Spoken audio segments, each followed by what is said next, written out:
Actualité 20h sur la télévision Futur Média. Bienvenue dans cette édition. Les titres, c'est tout de suite. Mondial 2022, champion d'Afrique en titre, le Sénégal affrontera le pays hôte de la compétition, le Qatar.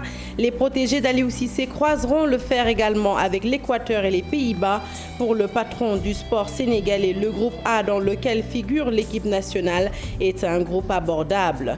Diplômés mais sans emploi, les étudiants porteurs de handicap ruent dans les brancards. Ils ont marché pour exiger leur recrutement au niveau de l'administration publique.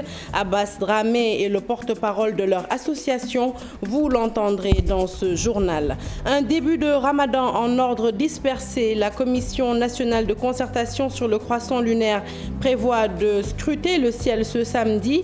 Mais nombreux sont les musulmans sénégalais qui ont déjà décidé de jeûner demain à l'instar de l'Arabie Saoudite. En attendant d'y voir un peu plus clair, nos reporters se sont rendus à Tilène pour apprécier l'approvisionnement du marché. Le constat, pénurie de certains produits de base tels que l'huile, la guerre en Ukraine et l'embargo exercé sur le Mali en seraient les causes. Voilà pour les titres. Le développement, c'est tout de suite.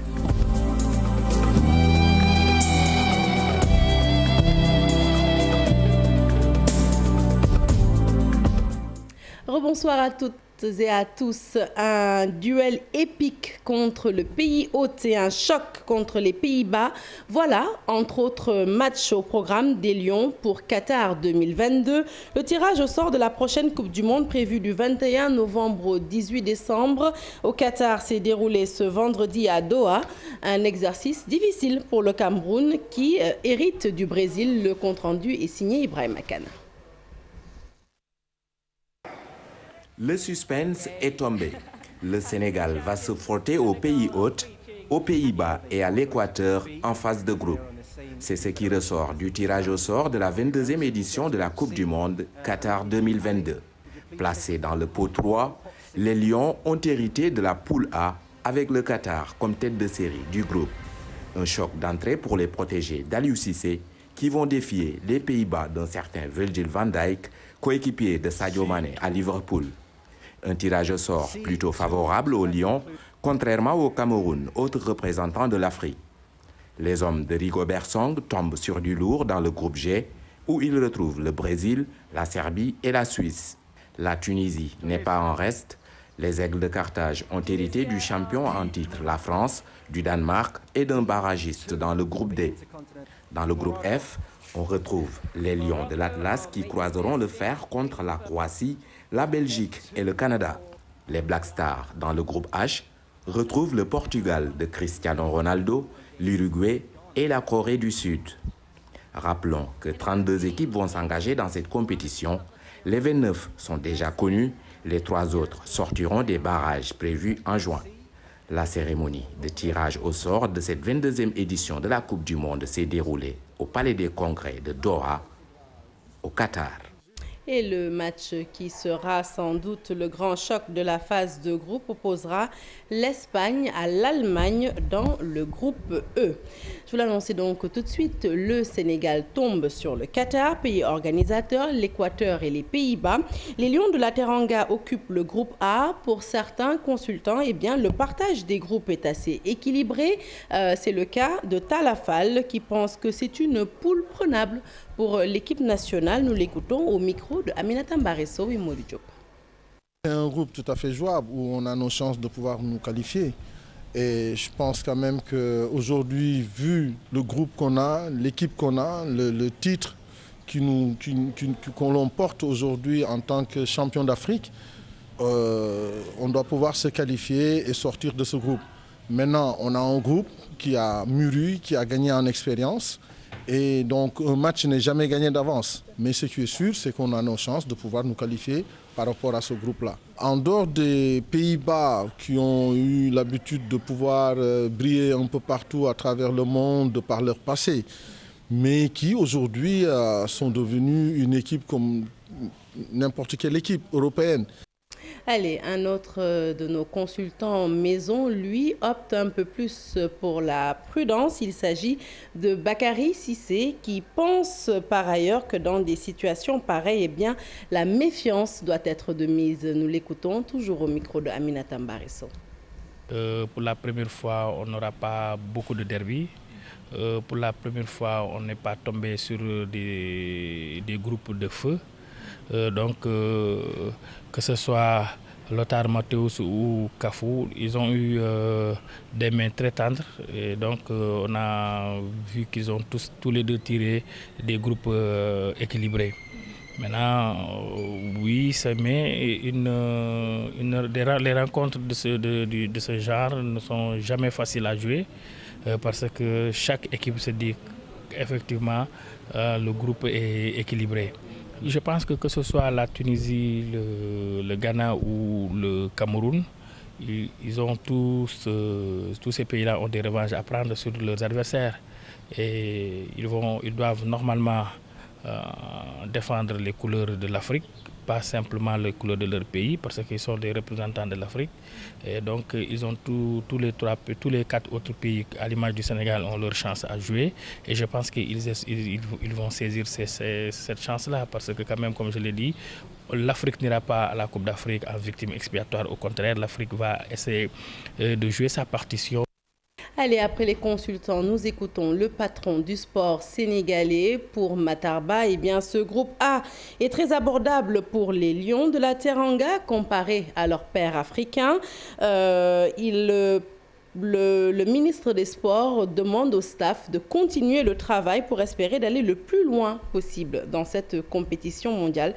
Nous l'écoutons au micro de Mamadou Ndiaye et Ababacar Camara. Le Sénégal se trouve dans une poule qu'il partage avec le Qatar, les Pays-Bas et effectivement l'Équateur. Le Sénégal a des chances pour pouvoir se qualifier au second tour. De toute façon, nous sommes déterminés et que le chef de l'État a déjà donné les instructions pour que toutes les conditions de préparation soient mobilisées, mais aussi une participation dans des conditions extrêmement importante, ce qui augure en tout cas d'une participation à cette Coupe du Monde, d'une excellente participation. Un tirage pas facile avec un grand pays européen, les Pays-Bas, et le pays hôte du mondial qui est le Qatar. Mais le Sénégal ne sera pas là pour figurer, mais plutôt pour relever les défis. C'est la déclaration d'Augustin Senghor, de Maître Augustin Senghor, président de la Fédération sénégalaise de football. Selon lui, eh bien, le premier objectif des Lions, c'est de sortir d'abord du groupe A. Nous l'écoutons. Je pense que c'est un tirage dont on peut dire qu'il n'est pas facile. On a un grand pays européen, on a aussi le pays hôte, mais je pense aussi que nous sommes un pays qui aime relever les challenges et nous sommes en Coupe du Monde pour jouer à fond tous les coups, donc nous ne sommes pas là pour figurer, donc on s'attendait forcément à un tirage difficile, mais nous sommes prêts à relever le défi. Nous avons l'équipe pour prendre le train des phases à éliminatoire direct. Et ce sera le premier objectif, sortir de ce groupe pour nous qualifier. Et ensuite, au fur et à mesure, se fixer un objectif match par match pour aller le plus loin possible. Et nous avons en tout cas nos chances. Nous croyons en nos forces, en notre équipe. Nous avons l'expérience emmagasinée lors de la dernière Coupe du Monde qui nous servira forcément. Je vais l'annoncer en titre, diplômés mais porteurs de handicap. Ils étaient nombreux à monter au créneau pour fustiger leurs difficiles conditions d'existence. Ces apprenants à mobilité réduite ont battu le pavé ce vendredi pour exiger leur recrutement au sein de la fonction publique, mais aussi l'application de la loi d'orientation sociale. Je vous propose d'écouter Abbas Dramé. Il est le porte-parole de leur association. Il revient sur le sens de leur marche. Il est au micro de Fatou Bintou Conté. Nous n'avons pas choisi d'être des handicapés. La maladie s'est imposée et nous l'acceptons. Plusieurs milliers de personnes handicapées vivent au Sénégal dans des conditions très difficiles. Bien vrai que les difficultés sont partout, nous sommes sans cesse victimes de la discrimination dans le recrutement de la fonction publique, dans les transports en commun, les logements sociaux, les soins de santé, les aides techniques, j'en passe. Pourtant, la loi d'orientation sociale votée depuis 2010 par l'Assemblée nationale est là pour le résoudre cette équation. Bon, je crois bien que c'est juste un manque d'engagement politique de la part du gouvernement. Parce que si on voit bien tous les projets pharaoniques qui ont été pris dans le pays, qui comptent des milliers de milliards, le projet de la loi d'orientation ne peut pas coûter au-delà de 5 milliards à l'État par an. Ce qui veut dire qu'il y a un manque d'engagement politique dans ce pays. Allez, parlons de la violence qui sévit en milieu scolaire, un phénomène qui gagne du terrain. Selon une étude réalisée par la COSIDEP, au cours privé, les praticiens de Pikine, les élèves sont en vacances, mais l'administration a pris les devants pour combattre ce fléau qui gangrène le milieu scolaire. Dans la discrétion, un comité de veille et d'alerte est mis en place pour dénoncer des actes malsains. Le reportage est signé à Buffay. Au cours privé, les praticiens de Pikine, la cour de l'école s'est vidée de son monde. Les élèves sont en vacances, mais l'agent de sécurité veille au grain. Au moment où les violences dans le milieu scolaire défraient la chronique, Abdoulaye Diallo est le directeur de cet établissement. Il condamne ce phénomène qui est de plus en plus récurrent. Ces violences sexuelles qui causent beaucoup de déperdition dans nos écoles. Parce que les filles, souvent, quand elles sont victimes de violences sexuelles, non seulement ça peut se terminer par une grossesse non désirée et souvent ils arrêtent le cursus scolaire, ils arrêtent l'école, ils sont à la maison. Pour mettre les pensionnaires en sécurité, cet établissement a mis en place un comité de veille et d'alerte, mais loin des indiscrétions. Même si vous taisez l'information, il y a une façon de dénoncer parce qu'il y a des personnes à qui on a remis des numéros, on peut les appeler et eux, ils vont réagir par rapport à l'impunité qui prévaut dans certains établissements. Pour conjurer ce mal, les élèves et enseignants des cours privés, les praticiens se donnent la main. Nous sommes en train de tout faire pour que ce fléau vraiment n'affecte pas donc nos enfants, mais aussi nos surveillants, en un mot donc le personnel. Quand on parle d'école, on est là pour qu'on nous éduque, on est là pour apprendre, pour développer notre cerveau et tout ça. Donc pour moi, il ne doit pas y avoir de violence, juste venir entre potes, entre élèves, travailler, faire nos exercices, discuter avec les profs et c'est l'essentiel. Ce phénomène entre le sommeil des parents d'élèves à l'image de Bachimboub qui partagent des pistes de solutions. La part du parent d'élève, c'est d'abord de bien conscientiser leurs enfants, de leur expliquer les dangers qu'il y a dehors et de leur expliquer les dangers qu'il y a à l'école. La violence est une réalité dans les écoles au Sénégal.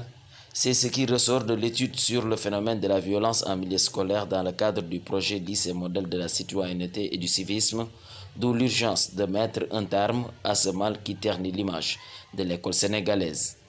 Ils ne sont pas moins de 129 étudiants à avoir reçu leur parchemin. Ces étudiants des universités Al-Azhar ont été honorés. Il s'agit là des premiers licenciés dans les filières de l'agriculture, l'élevage et les sciences religieuses. L'université en question est l'université Cheikh Ahmadou Bamba. Le reportage est signé par Balagay. L'amphithéâtre de l'université Cheikh Ahmadou Bamba, UCAB, a refusé du monde une remise des diplômes aux premiers titulaires d'une licence dans les filières de l'élevage, de l'agriculture et en sciences religieuses. 129 au total qui ont été honorés devant leurs amis, parents et sympathisants. Représentant du ministre de l'Enseignement supérieur et de l'Innovation technologique, Dr Senghane Mbodj, magnifie l'engagement de Serigne Mamor Mbacké et le corps professoral à former des ressources humaines de qualité. L'UCAB a bien compris que quand on est dans le secteur de l'enseignement supérieur, il faut faire la qualité pour assurer à ce produit une bonne formation pour l'atteinte des indicateurs suivants, l'efficacité interne et l'efficacité externe. Je le dis toujours, nous envoyons tous nos étudiants pour qu'ils fassent de bons diplômes et qu'ils travaillent à leur sortie. Vous avez également compris, vous, à l'UCAB, que les défis de l'Afrique est de gagner la bataille de l'éducation et de la formation. Une cérémonie marquée par la présence des autorités religieuses et politiques, notamment Soham El Wardini Khalifa Sall, Aïda Mbodj et l'agent judiciaire de l'État, Maître Moussa Bokar Thiam, séduits par le système d'enseignement prodigue à l'UCAB. Ils ont aujourd'hui un double avantage manifeste. C'est-à-dire que d'abord, le premier avantage, c'est l'avantage moral et spirituel. On a ici des ingénieurs qui sont spirituellement bien assis, bien éduqués, des gens extrêmement bien éduqués sur la voie du mouridisme, sur la voie de l'islam. Et ça, c'est très important dans l'éducation d'un jeune. Et donc, c'est des activités comme cela qu'il faut encourager. Initiateur du projet d'envergure, Serigne Mamor Mbacké n'a pas manqué l'occasion de galvaniser encore ces jeunes protégés à aller de l'avant. De faire des prêches, il faut invoquer les méthodes scientifiques et ne pas argumenter de manière légère. Il arrivera un moment où tout sera argumenté de manière scientifique, sinon on ne vous croira pas. Cheikh Ahmadou Bamba et Serigne Cheikh Abdou Fattah de Serigne Cheikh Mbacké Gaïndé Fatma choisi comme parrain de l'événement. Cette journée a été marquée par la pose première pierre de la faculté de médecine de l'UCAB. Allez, parlons religion à présent. La lune ne pourra pas être aperçue aujourd'hui sous nos cieux, mais plutôt demain. Une certitude de Maram Kairé, président de l'association sénégalaise de la promotion de l'astronomie. Il était l'invité de la matinale. Il n'écarte pas un début de Ramadan dans la division, car selon lui, certains musulmans et certains pays aussi ne comptent pas sur la lune pour démarrer le jeûne. Nous l'écoutons au micro de Chérif Dia. Qui va marquer le moment précis en fait où les trois astres, la lune, terre et le soleil seront alignés. C'est aujourd'hui, ce matin à 6h25 du matin. Et il faut laisser un certain temps pour que la lune se décale et qu'on puisse l'observer. Donc ce qui va se passer, c'est qu'aujourd'hui, au moment où le soleil se couche à 19h22, la lune sera très près du soleil. Et la surface éclairée ne sera que 0,4%, donc même pas 1% de surface éclairée, qui fait que même nos télescopes et autres ne peuvent pas l'observer. Donc c'est pour ça que la communauté astronomique considère que le croissant ne peut pas être observé aujourd'hui. Et demain, au moment où le soleil se couche, la lune va rester dans le ciel suffisamment de temps, donc 1h13 minutes, jusqu'à 20h35 et assez de surface éclairée, 2,62%, qui permettrait de l'observer donc demain plus facilement et partout où le Sénégal, le ciel n'est pas couvert. Donc c'est l'information que nous pouvons donner. Maintenant, bien entendu, il y a toujours des cas exceptionnels où des gens peuvent annoncer avoir vu le croissant malgré même la précision des scientifiques. Mais ce que nous pouvons dire, c'est qu'aujourd'hui, le croissant ne peut pas être observé à l'œil nu dans ces conditions. Et demain, il pourra être observé facilement partout où le ciel est dégagé. Mais ce qu'on peut dire, c'est que, comme l'année dernière, on risque d'avoir un démarrage à 2 vitesses. Il y a des pays qui se basent sur l'information astronomique liée à la conjonction pour dire que le lendemain de la conjonction, qui s'est produite aujourd'hui à 6h du matin, marquera le début du Ramadan. La France a pris cette décision déjà et d'autres pays européens vont faire la même chose, c'est-à-dire démarrer demain sans même voir le croissant lunaire. Maintenant, les pays dont le critère c'est observer le croissant, comme le Sénégal, ils vont devoir attendre que le croissant soit facilement visible. Et dans ces conditions, nous, on considère que c'est samedi qu'on peut le voir. Donc, on aura forcément un démarrage à 2 vitesses. Et sachez que la Commission nationale de concertation sur le croissant lunaire va se réunir donc demain, samedi 2 avril 2022, à partir de 19h dans les locaux de la radio-télévision sénégalaise, la RTS, pour scruter le croissant lunaire. Hors de chez nous, sachez que le croissant lunaire a été observé dans plusieurs localités en Arabie Saoudite. Le site Haramain confirme que la date de début du Ramadan 2022 dans les lieux saints de la Mecque et Médine sera donc demain, samedi 2 avril 2022. Et puis la grande mosquée de Paris annonce également le début du mois béni de Ramadan pour ce samedi 2 avril 2022. Quelques heures donc nous séparent du début de Ramadan 2022, une période notamment marquée par le jeûne, et qui dit jeûne dit forcément rupture. L'occasion de nous promener au marché Tilène pour y constater l'approvisionnement en denrées alimentaires au moment où le monde subit une crise sans précédent. Marcel Farba-Maroun. À vue d'œil, les denrées alimentaires ne manquent pas dans ce marché, plus connu sous le nom de Tilène. La situation est pourtant tout autre en raison de la crise mondiale marquée notamment par les effets du Covid-19 et de la guerre en Ukraine. Ce commerçant, qui a bien voulu nous ouvrir ses portes, se confie.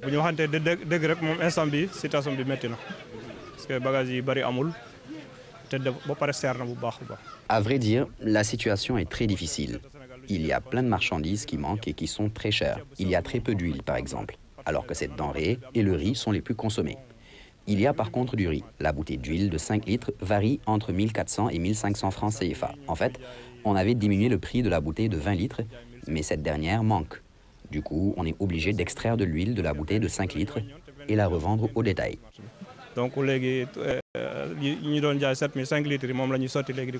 Qu'en pensent alors certains clients? Les femmes que nous avons rencontrées ont préféré ne pas se prononcer. Chose inédite, c'est un monsieur qui fait les courses pour son épouse qui nous livre ses impressions. Les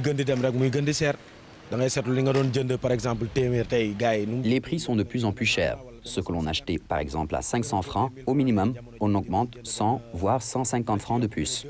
Ce qui s'achetait à 1000 francs subit une hausse de 150 voire 250 et les populations ne sont même pas informées. Et c'est durant cette période que les courses se multiplient. L'État est donc interpellé à quelques heures du début du Ramadan, un mois de jeûne, de prière et d'abstinence qui démarre à partir de ce dimanche. La Chambre de commerce, d'industrie et d'agriculture de Dakar, par le biais de sa commission genre et entrepreneuriat, a organisé ce vendredi un forum sur le thème « Relance de l'économie nationale, enjeux et défis du pape II-A ». Écoutons le président de la Chambre de commerce de Dakar, Abdoulaye Sow, et la présidente de la commission genre, Mme Khadifa Altal. Ils reviennent tous les deux sur le sens de cette initiative. Il y a beaucoup de groupements de femmes qui ne sont pas formalisés. Et pour bénéficier des programmes initiés par l'État, il faut quand même régler cette équation. Donc c'est pour cela que nous avons mis à leur disposition ces structures et qu'ils peuvent formaliser leurs entreprises pour 72 heures. Donc moi je pense que les outils de la Chambre, on va mettre à leur disposition tout ce que nous faisons. Et ici, essayer de les écouter. Ils ont parlé quand même des formations pratiques.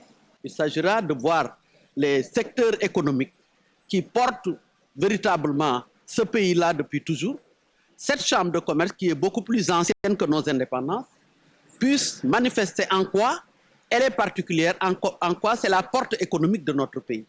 C'est vraiment la démarche autour de laquelle nous avons travaillé. Allez, nous ouvrons le chapitre judiciaire de cette édition avec le procès des accusés du massacre de Bafa à Bayotte. C'est toujours le journaliste René Capin-Bassène, au jour 10 du procès, qui est interrogé. Après lui, le directeur général de l'ANRAC, Ansou Sané, a répondu aux questions des avocats de la défense et ceux des parties civiles. Ils ont tous été interrogés sur la mission de l'ANRAC de sa création en 2004 à nos jours. Les avocats ont également voulu savoir si l'ANRAC s'occupait de la démobilisation des rebelles du MFDC. Les réponses de René Capin-Bassène et de son directeur général Ansou Sané ont été négatives. À présent, ce communiqué de presse du SYNPICS qui fait une mise au point après la suspension de la radio Zik FM et de la chaîne Sen TV par le CNRA. Le SYNPICS dit avoir appris la coupure des signaux de la radio Zig FM et de la chaîne Sen TV sur injonction du régulateur de l'audiovisuel ce 31 mars. Cette décision fait suite à 2 actes préalables posés par le CNRA et que lui impose la loi en vigueur au Sénégal. Il s'agit de la mise en demeure servie au groupe des médias le 15 mars 2022 et de la décision d'interdiction d'animation des revues de presse et de titres par M. Aïdara, maire de Guédiawaye, le 29 mars 2022. Le SYNPICS, fidèle à son rôle de défense des principes fondamentaux qui régissent la profession, est en rapport avec sa mission qui est de promouvoir les libertés journalistiques dans un strict esprit de responsabilité, rappelle que le journalisme est un métier régi par une charte, des codes et pratiques de portée universelle, que le Sénégal est un état de droit organisé, la loi qui y prévaut est de portée générale. Elle doit être d'application impersonnelle, permanente, sans distinction aucune, dans les seules limites que la loi elle-même prévoit. Le secteur des médias ne saurait en aucune façon constituer une zone de non-droit où un quelconque acteur peut s'extirper du domaine de la loi et des règlements en vigueur. Un communiqué donc en substance, dont lieu en substance, est signé par le SYNPICS qui dit suivre l'évolution de cette affaire de très près et qui espère vivement que les intérêts des travailleurs seront sauvegardés par leur employeur. Arrêté Ousmane Ngom, la Cour de justice de la CEDEAO ordonne à l'État du Sénégal d'abroger cet arrêté à travers une décision rendue hier jeudi. Selon l'avocat Maître Abdoulaye Tine, eh bien, le Sénégal a l'obligation de se confirmer à cet arrêt, sinon il peut être poursuivi pour fait illicite international par n'importe quel citoyen qui se voit refuser de manifester à travers cet arrêté. Al-Hassan Ba et Pape Sangone Mbaye l'ont rencontré. Ils signent ce reportage. C'était une requête de ces deux organisations de la société civile sénégalaise, la Ligue sénégalaise des droits humains et Amnesty International section sénégalaise. Et c'était après le refus de l'État du Sénégal de s'exécuter suite à la décision de la Cour suprême. On a jugé utile effectivement de saisir la Cour de justice de la CEDEAO et depuis hier, c'est désormais effectif. Le Sénégal a eu obligation d'abroger cet arrêté, c'est-à-dire de le sortir de sa législation et surtout, dans un délai de 3 mois, doit soumettre un rapport pour dire effectivement est-ce que le Sénégal a appliqué cet arrêt. L'État du Sénégal va-t-il respecter cette décision? Certains responsables du régime en place attendent de connaître les motivations pour se prononcer. Mais ce qui est clair, selon Maître Abdoulaye Tine, l'État a l'obligation de se conformer. Il est clair que le Sénégal n'a autre possibilité, aussi bien l'arrêt sur le parrainage que l'arrêté Ousmane Ngom, d'exécuter. Pourquoi? Parce que pour le parrainage, nous l'envisageons, mais pour l'arrêté Ousmane Ngom, désormais, toute organisation politique ou tout citoyen sénégalais qui demande de manifester et à qui on interdit de manifester parce qu'on lui oppose cet arrêté, non seulement pourra exciper l'exception d'inconventionnalité devant le juge administratif pour demander à ce qu'on l'écarte, mais si le Sénégal persiste dans sa posture, que ce soit les organisations qui ont saisi la Cour ou tout autre individu ou parti politique pourra à l'avenir retourner devant la Cour de justice de la CEDEAO et faire condamner le Sénégal plutôt à des dommages et intérêts, des condamnations pécuniaires. Au terme de l'article 62 du règlement intérieur de la Cour, l'arrêt a force obligatoire à compter du jour de son prononcé. Contribution à la redynamisation culturelle, sociale et économique du Sénégal, l'association Djadigal Naforé en son sein plutôt. La communauté Laobé vivant au Sénégal et dans la diaspora déroule son plan d'action. En assemblée générale à la Maison de la Culture d'Outasek, l'occasion a été saisie pour interpeller le chef de l'État Macky Sall pour un meilleur accompagnement dans leurs projets économiques. De même, une plus large représentation au niveau des instances de décision. Nous écoutons Samba Weng, le président de la dite association. Il est au micro d'Alioune Diagne. C'est une communauté qui travaille. C'est une communauté unie qui a beaucoup d'utilité pour le pays. À travers le commerce, à travers la sculpture d'art, à travers le maraîchage, dans tous les secteurs d'activité nous sommes présents. Ce que donc nous avons fait aujourd'hui, c'est d'avoir un plan d'action qui va s'étendre sur 3 ans, de 2022 à 2024. Et ce plan d'action-là intègre tous les domaines d'activité, notamment la santé, la culture, l'économie et tous les autres domaines d'activité. C'est pour ça que nous sommes unis aujourd'hui. Et à travers cette union, nous avons montré à la face du monde que nous avons notre mot à dire au niveau des centres de décision de ce pays. Donc nous demandons à travers cette union à ce que aussi l'État, à travers ses démembrements, à travers ses institutions, prennent en compte aussi les préoccupations de la communauté. Fin de ce journal, merci de l'avoir suivi. Très bonne suite de programmes sur la télévision Futur Média. L'actualité se poursuit sur toutes nos plateformes digitales. Excellente suite des programmes sur la télévision Futur Média et excellente soirée.